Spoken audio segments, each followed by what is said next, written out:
In this final lab, we're going to join the three parts that we've developed in the three previous labs together. We start off with the sensor phrase, and we're going to add a link node to the output of the interpreter, and the link node goes out to the input for our understanding. So this is for natural language understanding and natural language classifier, which we're going to still call in parallel. But because we're going to call it in parallel, we need to be able to sync the two outputs together. To help us do that, we've created a new function, initMyData. So the flow from the sensor phrase comes in and goes into the initMyData. And here we're just setting a global for received, so we can count how much is received. And we're saving the payload as a sentence because we need that subsequently, and the natural language classifier actually overwrites it. So I'm going to sort that out. And we remember the intent. So we'll join the output from the natural language understanding, and here we're checking for the input. So basically we're checking that we received two inputs, one from each, classifier and understanding, and the output then goes into our play bulb. We've added four functions. The first one is just initialization, so we're initializing the command structure that we're going to send to the IoT platform and eventually to the play bulb. So it's a set color with the mode and speed blank. We've not actually put the color in there. We're checking on the intent, and if we don't understand it, we say I don't understand. Otherwise we go out. So if we don't understand, we go out and output the text, and if we do understand, we determine the object. So we're just looking for the keywords from natural language understanding, looking for a lamp, bulb, light, candle, etc. that we can act on.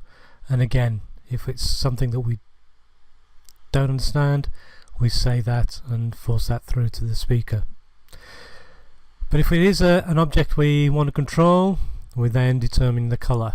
So we've got a couple of arrays for colors, and we look for the color red, blue, green, yellow, magenta, cyan in the sentence. And depending on what we find, we set the RGB appropriately. So for magenta, it's red 155 and blue 155.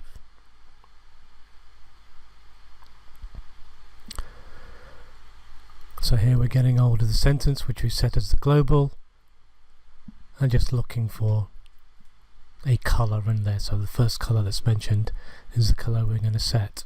And when we have the color value, we add that into the message payload, preserving what we've got in message payload already, such as the command. And finally, we have this fudge function. We won't call it fudge, we'll call it reset message, and all we're doing is resetting the message object. The reason for that is due to debugging. I couldn't work out why the lamp wasn't being set.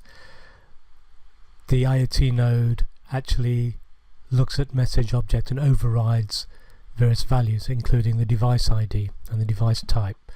So it's actually trying to send out back to the sensor tag rather than to the lamp. So we've created a couple of inject nodes with some tests to allow us to switch the lamp off and just to check that everything's working.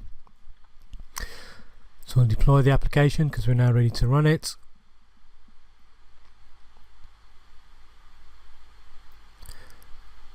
So we set it to blue, and then we'll switch it off. So now we're ready to try with our sensor tag. So let's construct the sentence.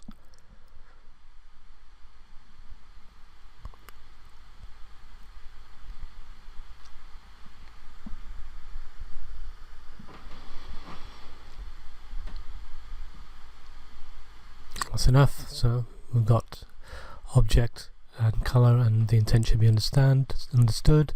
So we send that, and there we are. Let's set the lamp to blue and then off, and then let's control it. So now we have the sensor tag being sent to the IoT platform. We're listening in on that. We're trying to construct a sentence, and when we have a sentence, we're sending that back to the IoT platform, which is then sending that to our Raspberry Pi, or the Raspberry Pi is listening into the IoT and then controlling the bulb.